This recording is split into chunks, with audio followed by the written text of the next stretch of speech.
أمير المؤمنين كان يشير إلى دروس اللغات التي بدأنا فيها، وكان درسا باللغة درس الأردية، وسوف تجري على منوالها دروس لتعليم اللغات الأخرى كالعربية والروسية وغيرها من اللغات.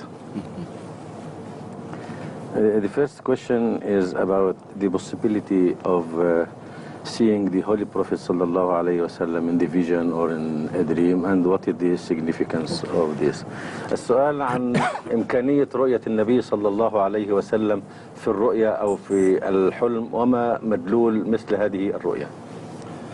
This is a very delicate question and has to be understood in depth.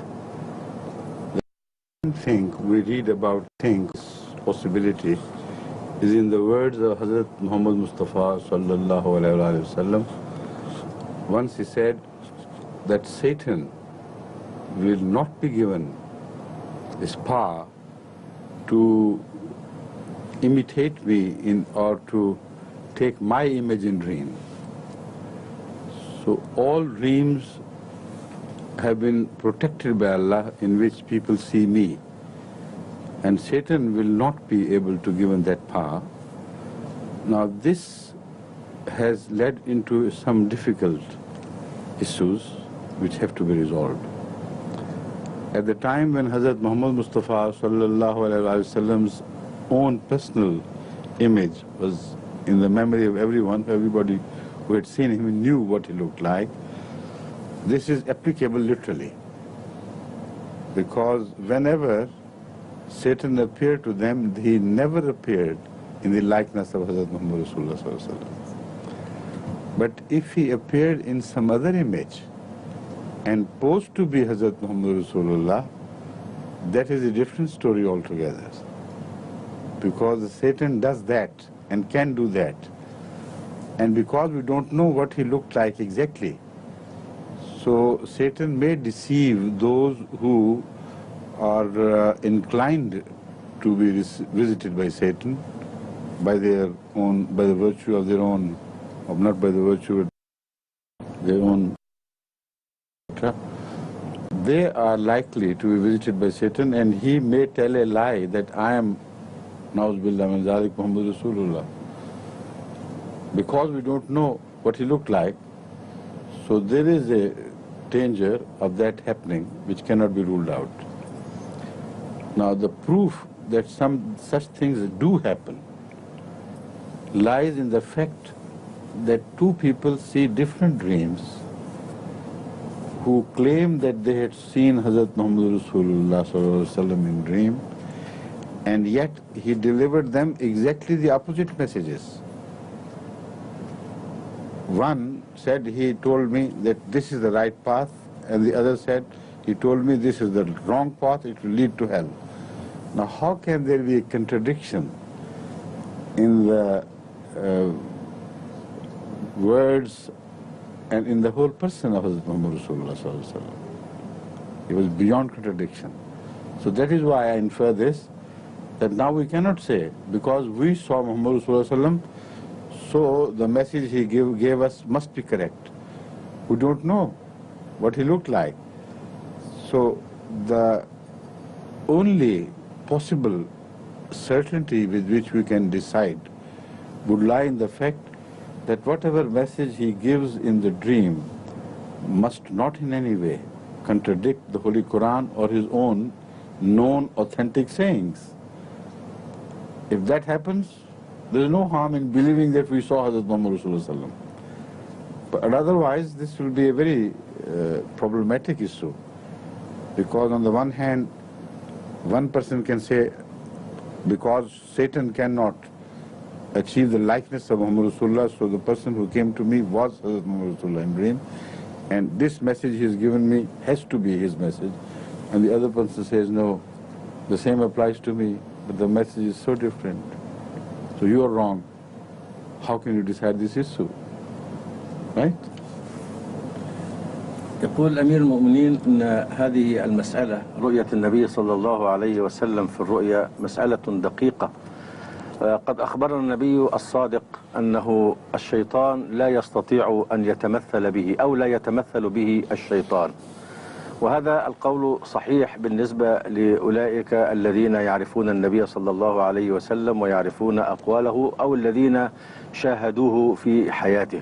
ولكن هذا القول أدى إلى صعوبة بعد ذلك، هو أن الناس لا يعرفون شكل النبي صلى الله عليه وسلم، وهناك من الأشخاص من عندهم استعداد للأمور السيئة لأن قلوبهم ليست سليمة.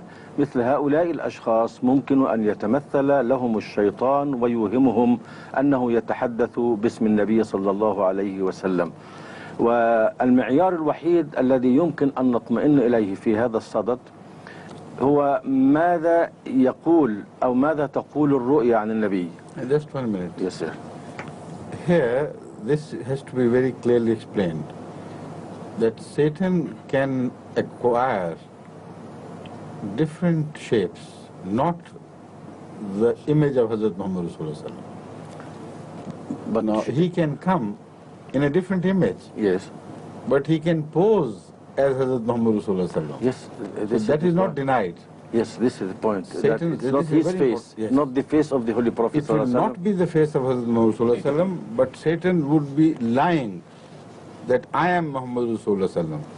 That is why the faces which are seen nowadays by different people are different faces. Okay. They describe them differently, which positively proves that they are not seeing the faces of Hazrat Muhammad Rasulullah. Some of them might, but this is no proof at all that this person saw him or that person saw him. أمير المؤمنين يؤكد هذه النقطة ويوضحها جيدا ويقول إن الشيطان لا يستطيع أن يتمثل في الصورة الحقيقية للنبي صلى الله عليه وسلم، فإذا كانت الرؤيا صادقة تكون صورة النبي هي التي يراها الإنسان، ولكن الشيطان يستطيع أن يتمثل بصور أخرى ويدعي أنه هو النبي صلى الله عليه وسلم في الرؤيا. ولذلك أحيانا يرى بعض الأشخاص رؤيا يرون فيها النبي صلى الله عليه وسلم يقول شيئا، ويرى الأشخاص الآخرين رؤيا يقول الشيء المعاكس، وهذا تناقض لا يمكن أن يكون في حق النبي صلى الله عليه وسلم. إذن المعيار الوحيد للتعرف على صدق رؤية النبي صلى الله عليه وسلم هو ماذا يقول في الرؤيا. إذا كان ما يقوله مطابقا للقرآن الكريم وللثابت من سنة النبي صلى الله عليه وسلم فالاحتمال كبير أن الذي رأى هو رأى صورة النبي صلى الله عليه وسلم. أما إذا كان الكلام غير ذلك فالذي رآه ليس من النبي وليست من الله، وإنما هذه رؤيا شيطانية. والآن كثير من الناس يرون صورة النبي بأشكال مختلفة كثيرة وصورته لا تتعدد، وهذا هو بسبب استعدادات الموجودة في هؤلاء الناس وقلة الصلاح في قلوبهم واستعدادهم لذلك. Nasha translates beautifully, doesn't he?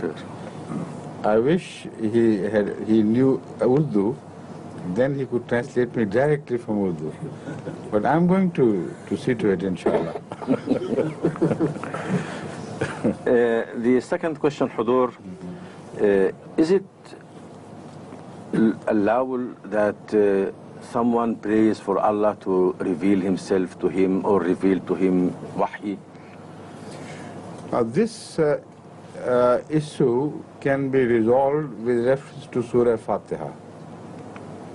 In Surah Fatiha, Allah Ta'ala instructs us to pray to Him, اهدنا الصراط المستقيم صراط الذين أنعمت عليهم غير المغضوب عليهم ولا الضالين. In this, all the prayer which you mentioned is included, and many more things are included. But not particularly a form is demanded from him. Now, in this verse, we are taught to seek Allah's help to lead us to the right path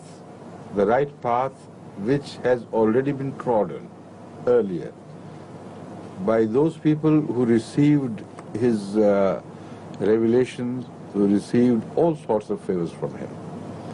Now, in this way, one can say that this desire to hear from God is included in this prayer. But if we look deeper into this, then this concept is denied in the same prayer. Because no prophet of Allah, before becoming a prophet, ever prayed to God that please reveal to me. In fact, when he was spoken to by Allah, he felt so humble. And it looked for him that it is too below God's word and attention, too far below God's word and attention. So these are the people whom the Surah Fatiha describes as Suratul Lazina Anamta Alayhim. So although we appear to beg Allah to make us among those who received your revelation, but at the same time this surah, this verse tells us that if you want to be like them, don't desire revelations. They never did. Right? السؤال كان هل يجوز للإنسان أن يدعو الله تعالى أن يوحي إليه، يطلب من الله بلسانه أن يوحي إليه؟ يجيب أمير المؤمنين على هذا السؤال ويقول إن مفتاح هذا السؤال موجود في سورة الفاتحة، فتعلمنا سورة الفاتحة هذا الدعاء: اهدنا الصراط المستقيم صراط الذين أنعمت عليهم. الإنسان يطلب من الله كل ما يؤدي إلى الطريق المستقيم الذي سلكه الصالحون بما فيهم الأنبياء من قبل، أي أن الوحي يدخل في هذا الدعاء، لأن الله سبحانه وتعالى تفضل على هؤلاء بالوحي الذين أنعم عليهم بالوحي وبغير ذلك من النعم الكثيرة.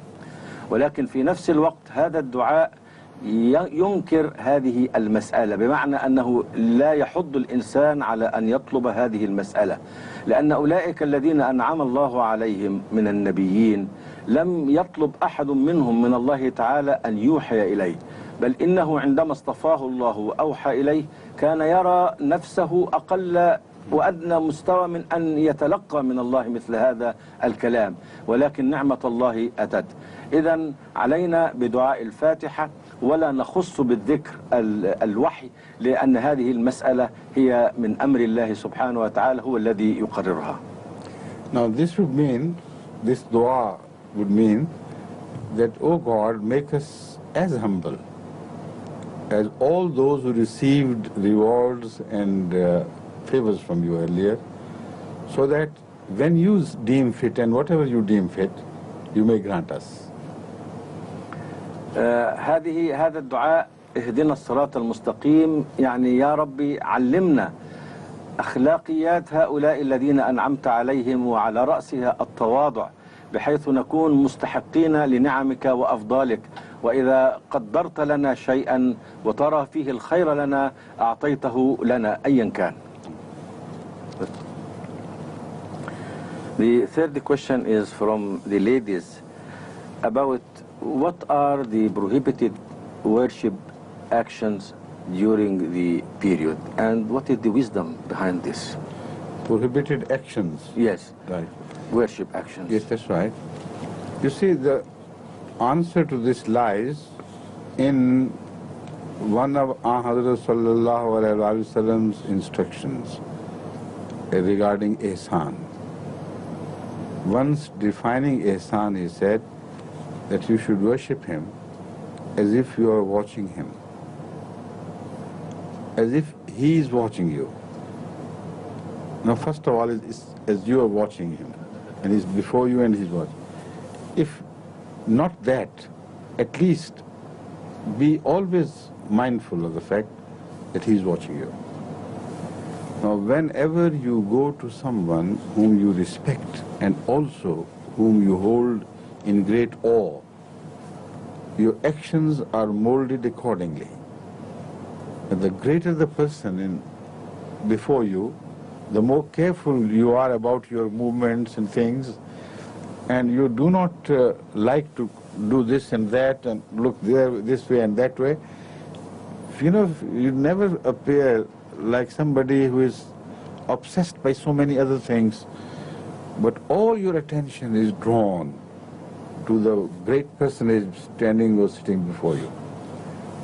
So all the etiquette of the prayer lies in this single instruction of Hazrat Muhammad Sallallahu Alaihi Wasallam, that remember, try to realize all the time, be conscious of the fact that you're watching God, you're seeing God. And when you're seeing, He's also seeing you. More than you can see Him. If you can't achieve that, then at least remain conscious that He's always watching you. So you'll behave very, mu'addib and very respectful, forgetting everything else except His presence. Then what are the actions which are prohibited? Which are contrary to this? What? All those actions.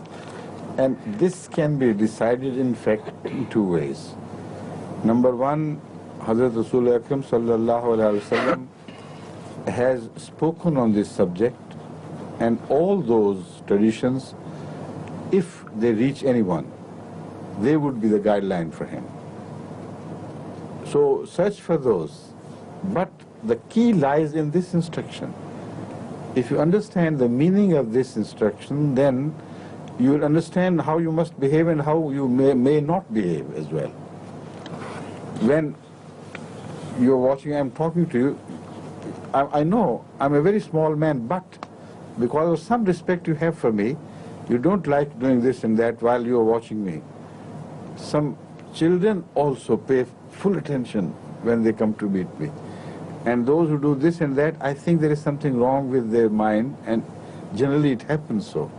Some underdeveloped children can't concentrate, and while you're talking to them, they do this and that. Now this happens not in my case only. I'm just giving this example so that you all know it from the present experience. But in your own experience, all to whom you talk and you realize that you mean something to them, then their behavior can be easily understood. That behavior, if inflated far greater, far more than your personal experience, becomes the necessary behavior for you in presence of God. Don't behave like Rasulullah said, when you go down, don't do this, like this. Yes, sir. Lest your crease should be disturbed or whatever it is. Now this is obvious. When you're in presence of some great man, you don't do that. You don't care for these small things. Let the clothes be wrinkled and go into any shape which may occur. You don't care for that. You care for the respect of the person who is before you. Don't look like this, don't look like that, don't look up.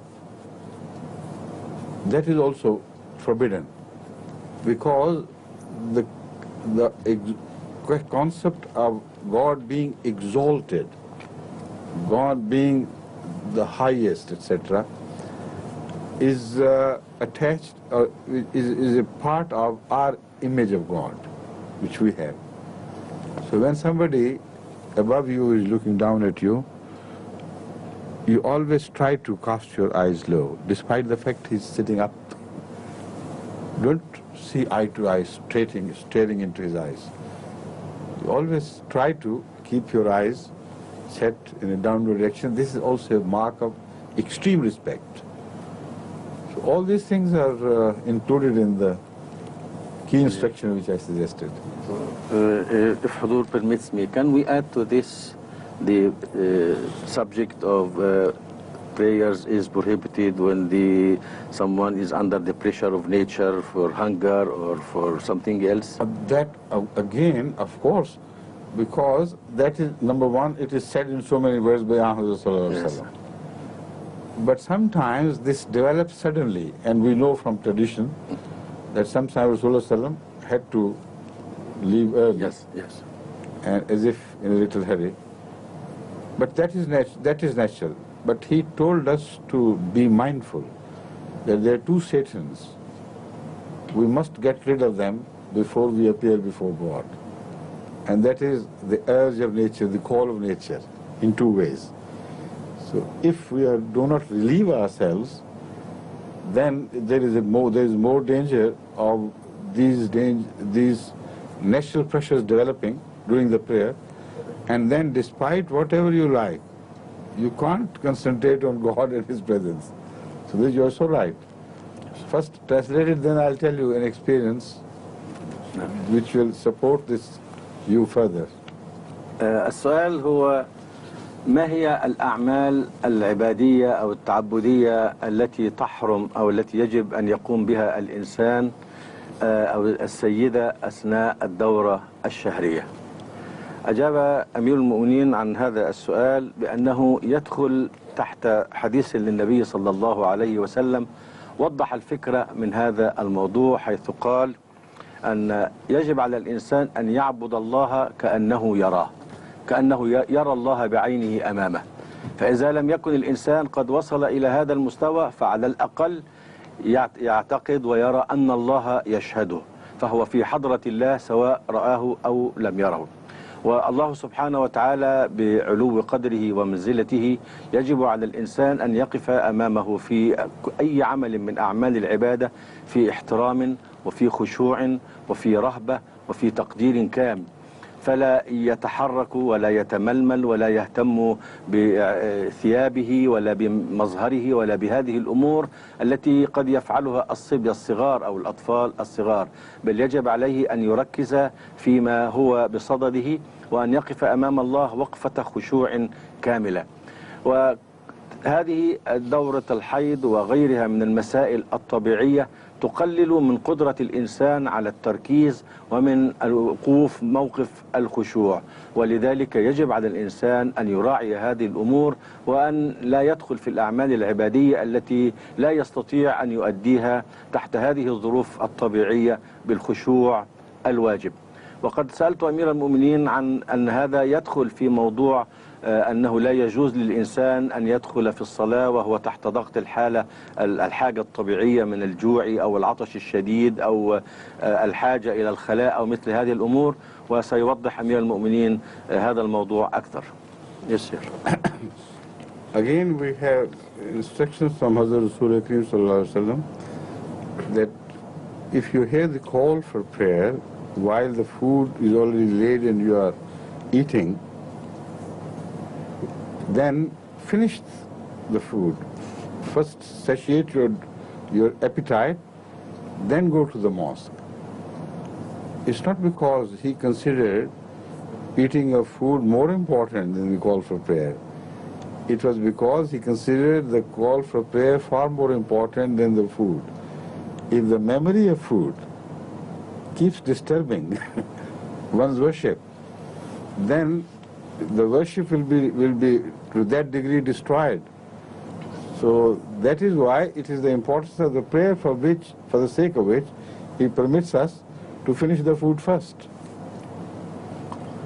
هناك تعليم من النبي صلى الله عليه وسلم أن الإنسان إذا سمع النداء إلى الصلاة وهو يأكل فإن النبي صلى الله عليه وسلم يأمره بأن يأكل أولا ثم يذهب إلى المسجد للصلاة.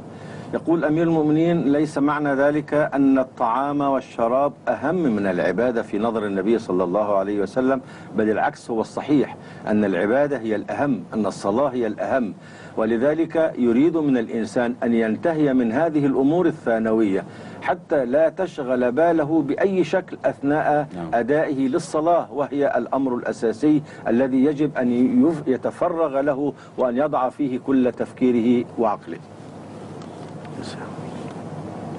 Today, will you ask the questions on the behalf of all present? Yes, they gave me all the questions here, and we want you to ask. Yeah. Okay. There is another question from Amal about who is Harut and Marut and what is the truth about them. That's right.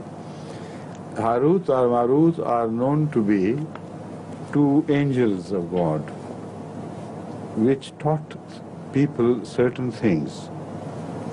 And the Holy Quran has spoken on the issue.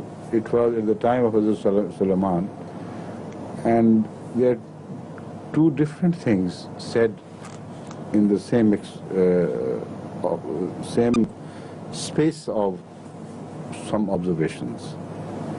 One is related to those people who were trying to create disorder against Hazrat Sulaiman,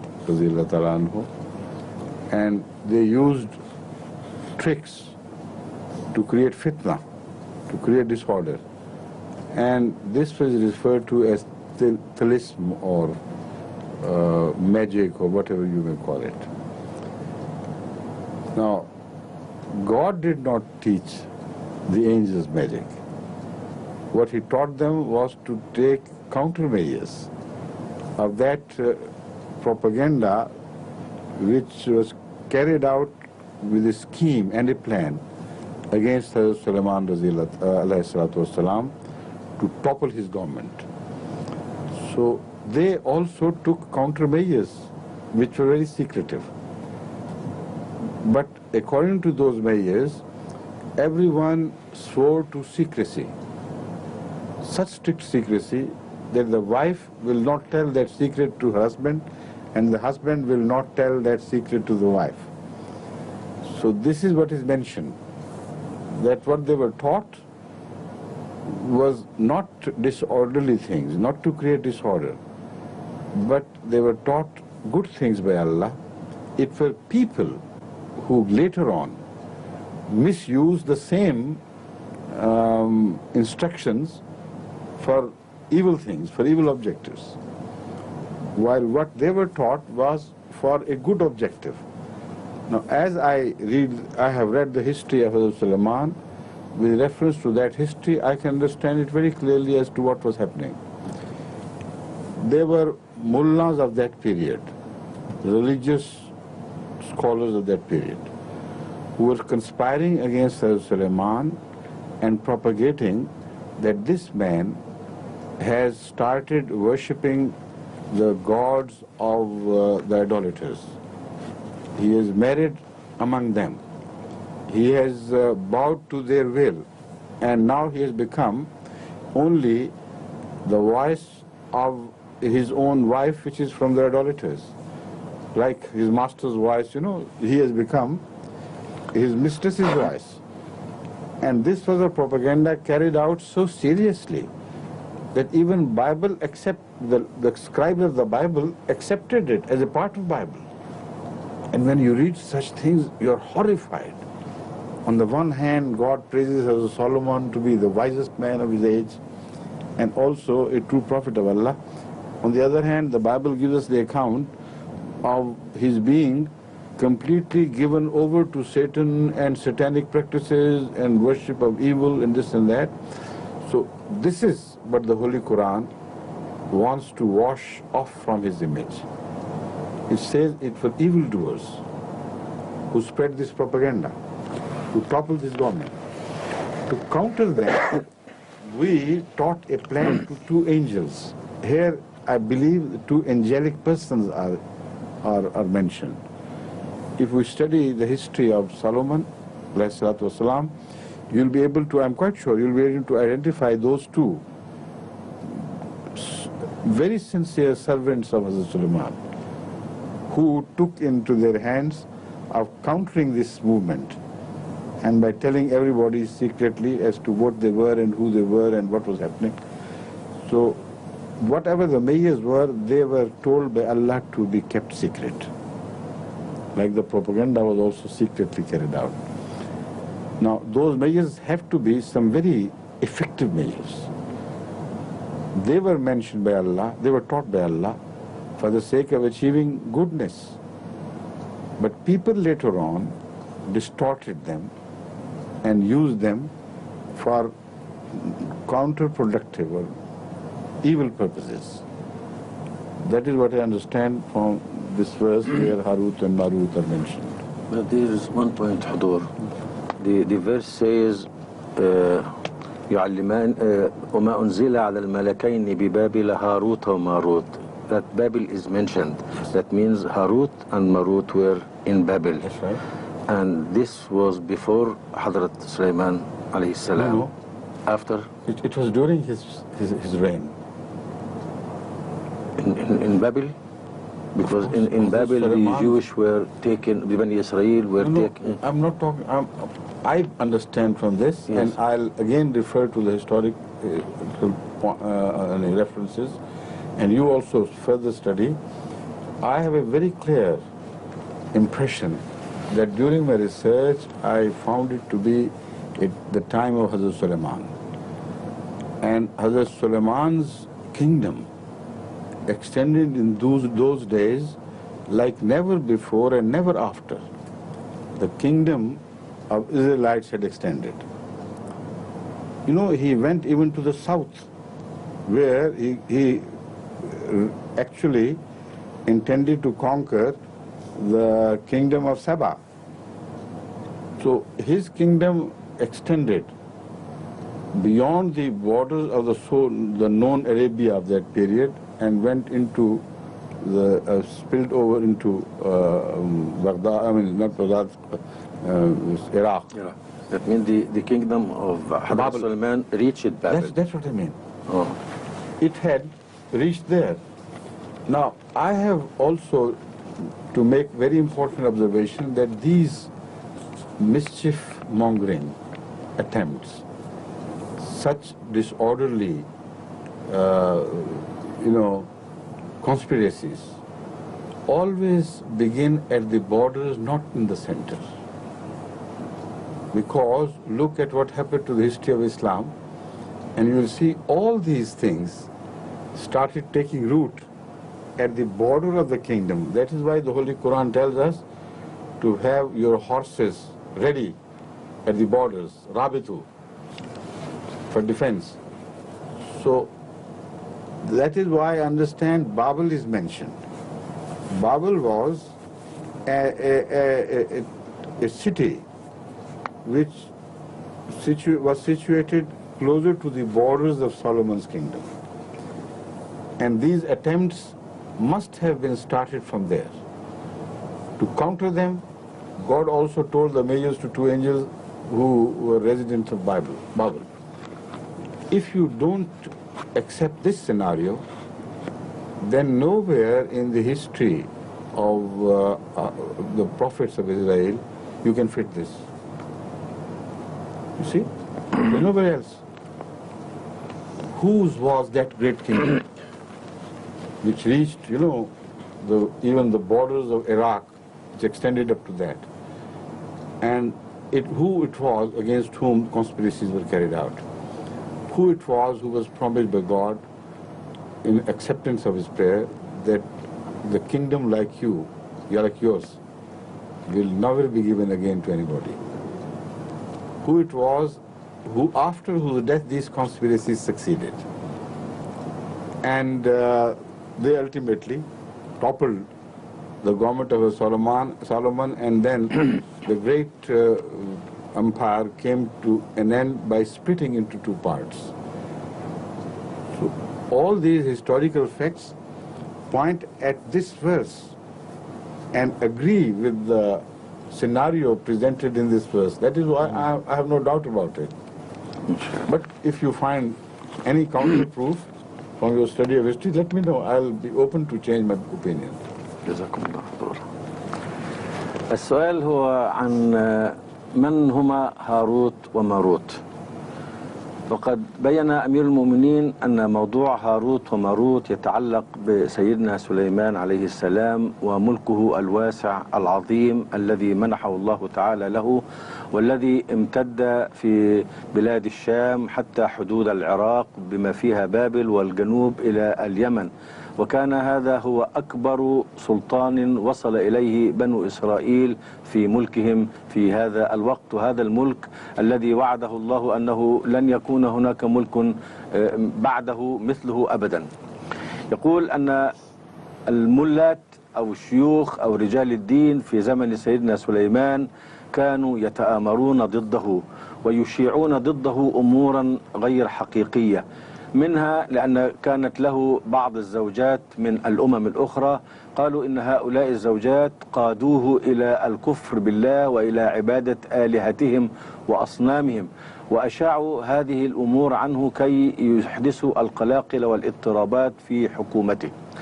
والقرآن ينفي هذا ويقول: وما كفر سليمان ولكن هؤلاء الشياطين الذين كانوا يثيرون الفتن. مثير الفتن يسميهم القرآن شياطين لأنهم يخرجون الناس ويضللونهم عن الطريق المستقيم. يقول أمير المؤمنين أن هذه المؤامرات تبدأ دائما خارج أو قريبا من حدود البلاد كما حدث بالنسبة للأمة الإسلامية، فإن الفتن كانت تأتي دائما عند الأطراف.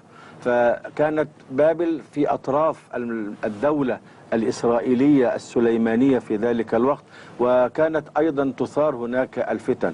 وأن هاروت وماروت هؤلاء رجلان، القرآن يقول ملكين، والملك يطلق على الإنسان الكريم، الإنسان الملائكي في طباع الإنسان الطاهر. فهؤلاء رجلين طاهرين كانوا يقومان بأعمال مضادة لما يقوم به هؤلاء المتآمرون. هذه الأعمال تدبيرات تحتاج إلى تنظيم خاص وإلى حفظ للأسرار، فكانوا يطلبون من أولئك الذين ينضمون إليهم ويساعدونهم في هذه الإجراءات ألا يخبر أحدهم حتى زوجته، أو الزوجة لا تخبر حتى زوجها. وهذا ما يبينه القرآن، يفرقان بين المرء وزوجه، أي لا يخبر أحدهما الآخر بمثل هذه الأسرار حتى تبقى محفوظة وتنجح في أدائها لمهمتها. ويقول أمير المؤمنين أن هذه القضية لابد وأن تفهم بهذه الطريقة، لأنه ليس هناك في التاريخ الإسرائيلي ما يمكن أن ينطبق على المفهوم الشائع بين الناس. فدولة إسرائيل كانت هي الدولة الكبرى في ذلك الوقت، وأنه بعد وفاة سيدنا سليمان أمكن لهؤلاء الشياطين أن ينجحوا في جهودهم وأن يثيروا الفتنة، وأن تنقسم دولة إسرائيل أو الحكومة الإسرائيلية إلى قسمين، ثم شاع بعد ذلك الفرقة فيما بينهما. Now, you have not told them about the scribes of the Bible who accepted these as genuine allegations against Solomon and included them in the Bible. This is a positive proof of tahrif, and the proof of the Holy Quran when it says that you have done tahrif in your interpolation in your scriptures. So that is why I said these efforts were made by the religious leaders of that period, because it was to preserve. The Bible was in their hand, so they distorted it as they liked it. والدليل على ما يقوله أمير المؤمنين أن هذه الإشاعات والأكاذيب والتهم الباطلة التي كانت تروج ضد سيدنا سليمان أنها لا تزال موجودة في البايبل في العهد القديم. يحكون عن سليمان عليه السلام أنه عبد هذه الآلهة، وبالطبع الذين يكتبون هذه الكتابات هم رجال الدين، وليس من المعقول أن سيدنا سليمان وهو نبي من أنبياء الله يعبد الأصنام أو أن يخرج عن التعاليم التي أوحاها الله تعالى إليه. فهذا دليل على أن هذه الإشاعات من صنع رجال الدين، بدليل أنهم أثبتوها في كتابهم الديني. And this is the verse which you are referring to. والقرآن برأ سيدنا سليمان من هذه التهمة الشنيعة، وهذا دليل على التحريف الذي أدخله رجال الدين في البايبل. Sihr means many things, among them a fraud, cheating, and a lie. That is why the enemies of the prophets call them Sahir. They are committing frauds, they are cheating, they are lying. The Holy Quran says that the enemy of Solomon were using sihr, which means cheating, fraudulent measures, spreading lies and falsehood. And the ultimate purpose of those spreading of lies, etc., those measures, was to tell people that Solomon had renegated his faith. That is, he has left his belief in God and has done something else. But it was they who had done who committed this crime. This is clearly mentioned in the Holy Quran. وَمَا كَفَرَ سُلَيْمَانُ وَلَكِنَّ الشَّيَاطِينَ كَفَرُوا يُعَلِّمُونَ النَّاسَ السِّحْرَ. Now, immediately after this, Babel is mentioned as a countermeasure. So my inference from the Holy Quran seems to be supported by the way this whole incident is treated by the Holy Quran.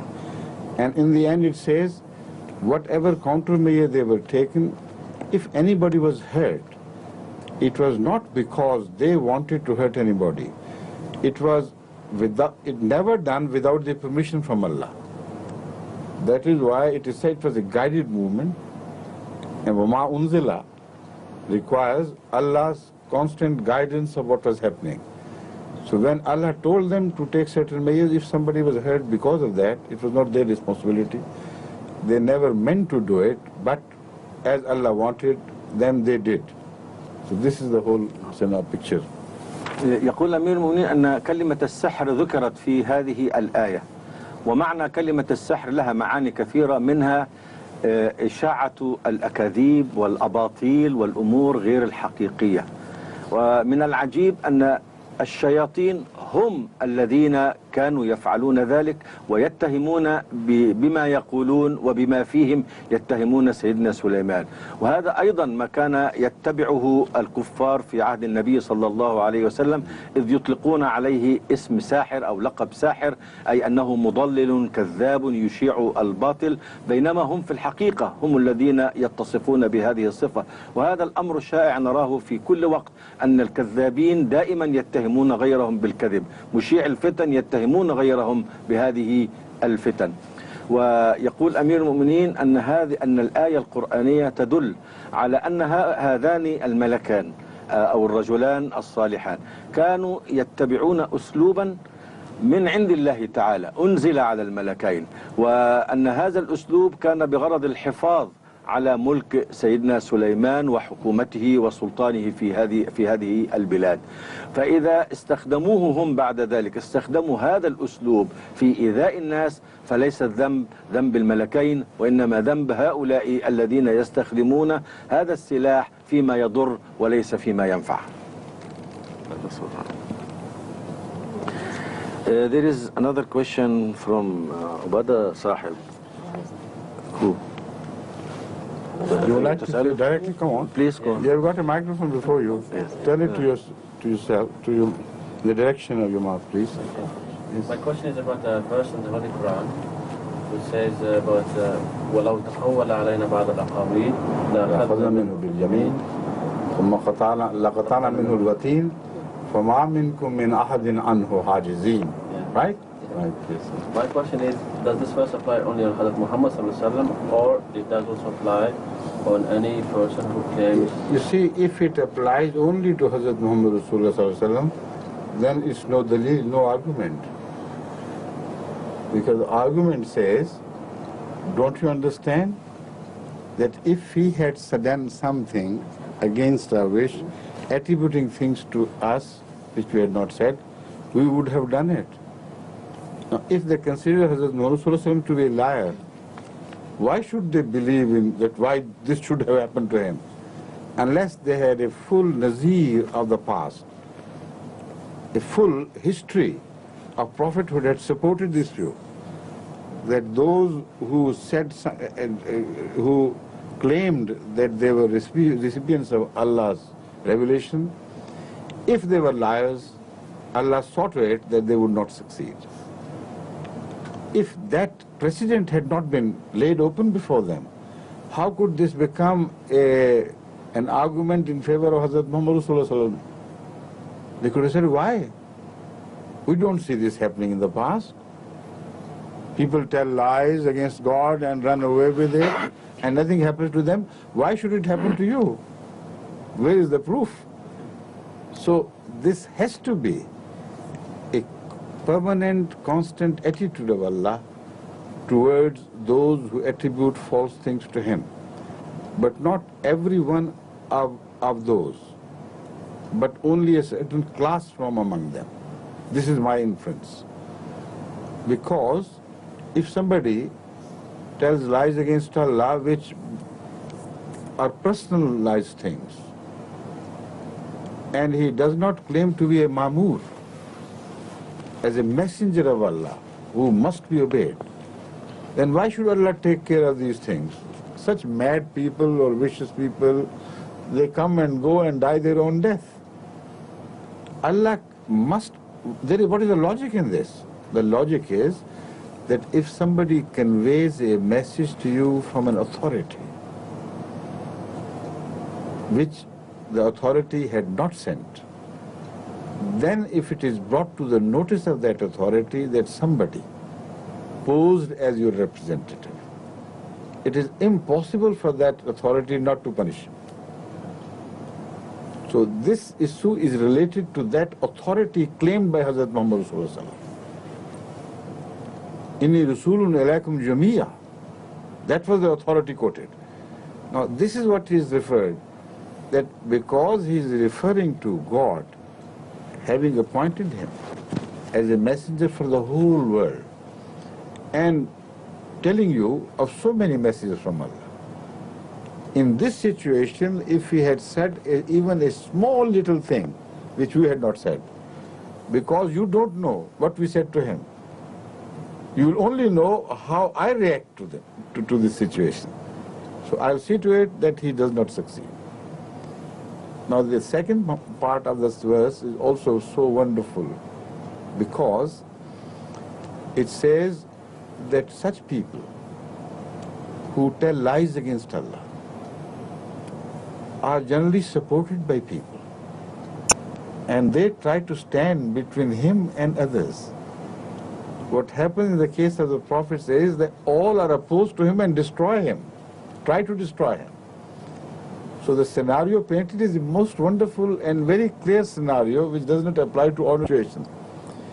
A prophet is never supported by people around him who try to interfere between him and God's wrath. A false man always has a party behind him, like Musailama Kazab had. They conspire with the support of some people around him. So all the false people have this history of support. They never claim individually as against the whole people around them. So the Holy Quran says that if he were one of those, then all his support would have been totally in vain and meaningless.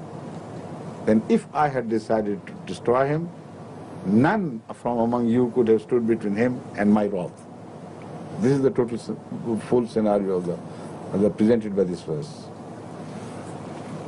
السؤال هو عن الآية القرآنية الكريمة التي تقول عن النبي صلى الله عليه وسلم: لو تقول علينا بعض الأقاويل لأخذنا منه باليمين ثم لقطعنا منه الوتين فما منكم من أحد عنه حاجزين.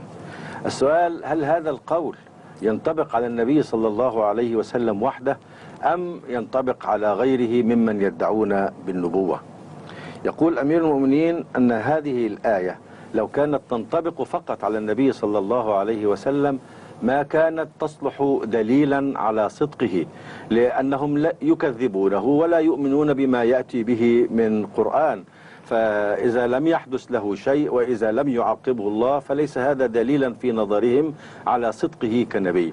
ولكن هذه الآية تقرر سنة من سنن الله سبحانه وتعالى فيما يتعلق بهذا الموضوع في الماضي وفي كل وقت. إذا ادعى إنسان أنه من عند الله ونسب إلى الله شيئا لم يقله الله له فإن الله لن يتركه إلا إذا أنزل به العقاب الذي تقرره هذه الآية. So this has to be in the knowledge of those who were addressed by this verse. That is the point. نعم. والنقطة الأساسية في هذا أن هذه السنة يجب أن تكون معروفة ومعلومة في أذهان الناس الذين يقول لهم هذا القول. كأن الآية تقول لهم: انظروا في التاريخ وانظروا في أحداث الماضي، هل رأيتم إنسانا يدعي أنه من عند الله ويقول إن الله أمره أن يقول لكم كذا وكذا وكذا وأفلح هذا الشخص ولم ينزل به العقاب؟ إذا كان عندكم شخص من هذا النوع أخبرونا عنه وأرونا من هو. إذا ما دام النبي صلى الله عليه وسلم لم ينزل به عقاب الله فهذا دليل على أنه نبي صادق. يقول أمير المؤمنين أن الذين يدعون النبوة لابد أن يكون لهم أتباع يؤيدونهم. والآية One thing left forgotten in between. I also claimed that this does not apply to any Tom, Dick and Harry who claims to be recipient of God. No. They could be madmen, they could be diseased persons and vicious persons. As long as they do not claim that God has given us that authority over you, and you must follow us or you will win the wrath of Allah. No. When they speak from God as representing them in authority, then they must, God see to it that they never succeed. No. يؤكد أمير المؤمنين على نقطة أساسية في هذا الموضوع، أنه ليس أي إنسان يدعي بكلمة من عند الله ينزل به هذا العقاب إذا كان إنسانا نكرة أو إذا كان ما يقول هذا في مسألة خاصة شخصية لا يذيعها بين الناس، ولكن هذا العقاب ينزل بذلك الإنسان الذي يدعي علنا بين الناس أنه من عند الله وأن الله أمره بأن يؤدي هذا الكلام ويهددهم بعقاب الله أو يبشرهم برضاه إذا أطاعوه فيما يقول، أي لبس رداء النبوة وادعاها، فلا بد وأن ينزل به هذا العقاب لأنه أساء التمثيل وادعى كذبا أنه من عند الله كما يفعل الملوك. الملك إذا بلغه أن إنسانا يزعم أنه ممثل للملك فلا بد وأن ينزل به عقاب الملك. أما إذا ادعى ذلك في السر ولم يصل هذا النبأ إلى الناس إذن لا ولم يصل إلى الملك فإنه لا يستحق مثل هذا الشخص العقاب. إذن المسألة تتعلق بمن يشيعون ويذيعون على الناس أنهم يمثلون أو من عند الله سبحانه وتعالى. ويضيف أمير المؤمنين أن الآية أيضا في آخرها فما منكم من أحد عنه حاجزين تشير إلى مسألة دقيقة لطيفة، وهو أن كل من يدعون النبوة كذبا وزورا وإنما يدعونها بتأييد عدد من الأتباع يساعدونهم، لم يكن منهم أبدا مدع للنبوة في مواجهة العالم مثل النبي صلى الله عليه وسلم، فإنه ادعى النبوة وحده والجميع يقفون ضده، بينما أمثال مسيلمة كان وراءه قبيلته تساعده في ما يدعيه من النبوة. ومثل هذا الشخص يعتمد على تأييد الناس. يقول القرآن، يقول الله: لو أن محمد من هذا النوع من الناس الذين يدعون النبوة كذبا ويعتمدون على تأييد الناس فإن هؤلاء الناس لا يستطيعون أن يحموه من عقابي. وكما رأينا أن النبي صلى الله عليه وسلم كان وحده ضد الناس وقد نصره الله على هؤلاء وصدق في نبوته. In case of Hazrat Muhammad Rasulullah sallallahu alayhi wa sallam, it was exactly the opposite. All Quraysh, even his own tribe, not only withdrew support from him, but joined hands to destroy him. So what a strange thing. And yet he claimed, and even when Abu Talib withdrew his support, all right, no longer, you are under my protection. He said, I was never in your protection, I was under the protection of Allah. And I am not going to desist from conveying the message. This is the sign of the truth of prophethood. يلقي أمير المؤمنين الضوء على مفارقة، وهو أن مثل هذا مسيلمة الكذاب كانت قبيلته من بني حنيفة تؤيده وتساعده في زعمه بالنبوة، بينما النبي صلى الله عليه وسلم كان في قريش وحده، كانت أسرته نفسها تقف ضده والجميع كانوا متحالفين على الوقوف ضده، حتى إن عمه أبو طالب عندما تكلم معه في هذا الموضوع وقال أني قد أسحب منك مساعدتي، قال: لو وضعوا الشمس في يميني والقمر في يساري لن أترك هذا الأمر. فهو لا يعتمد مطلقا على معونة إنسان قريب أو بعيد، وإنما يعتمد على تأييد الذي أرسله وجعله نبيا. Now the same thing which happened to Hazrat Muhammad Rasulullah and with reference to Hazrat Muhammad Rasulullah around him, again happened with reference to Hazrat Masih Maud, the Al-Mahdi, Al-Imam Al-Mahdi, when he claimed to be that Mahdi who was promised by Hazrat Muhammad Rasulullah. His own family withdrew support from him. His own family were the most forward in hostilities and enmity they expressed towards him, and they tried to destroy his message by creating so many problems in his, and obstructions in his path. Not a single person from his family supported him But that when they started coming, they came later on. The initial response was the family was adamant against him, like the initial response of the family of Hazrat Muhammad was, with an exception of Hazrat Ali Radhiyallahu Ta'ala Anhu, or one or two. The same exception we find in the case of Hazrat Masih Maud. And the whole Muslim Ummah of India particularly, from which he could have sought support, were against him. Christians of India were against him, Hindus of India were against him, Sikhs of India were. Show me one single group of power which supported him or which could have supported him. Now when these ulama of the modern times against Ahmadis, they are confronted with this issue, they try to find shelter in the allegation that it was the British government which supported him. I'll come to that issue later on because I'm told the time is over. Next time, inshallah, we'll start from this. Inshallah. Okay. Inshallah. Jazakumullah. Assalamu alaikum. Alaykum assalam wa rahmatullah.